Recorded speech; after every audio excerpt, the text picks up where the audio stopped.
Today, let's talk about the most brutal slave owner to ever live. This story gets very gruesome, what I'm about to tell you. Be aware, but let's get into it. The story of Madame LaLaurie.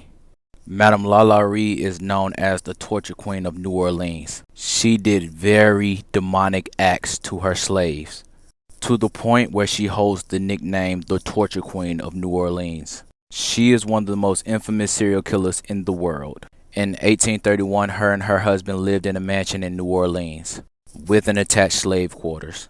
Her public treatment of her slaves were decent, but behind closed doors, they were truly demonic. There's one gruesome story where a 12-year-old girl was combing her hair. While combing, she accidentally pulled one of her hairs. So LaLaurie chased her around with the whip. The young lady jumped off the rooftop mansion rather than await the torturing that was waiting for her. That's how afraid she was of LaLaurie. She was also famous for collecting horrendous torture devices. She even beat her daughters for trying to feed starving slaves. Now let's get into horrendous crimes.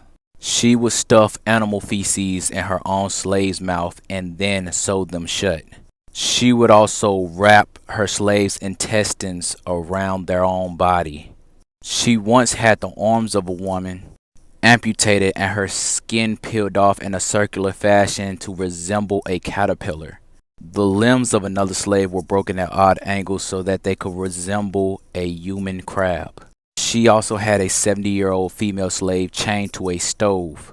She was even known for gouging her slaves' eyes out, poked holes in their skulls, leaving maggots to infest the openings.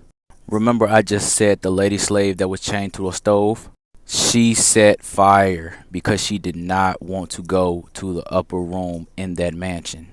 Because the upper room in that mansion is where LaLaurie would torture slaves. Police would soon discover these things, but LaLaurie would then flee to Paris, where she died in 1849. And this is the house where she used to torture them.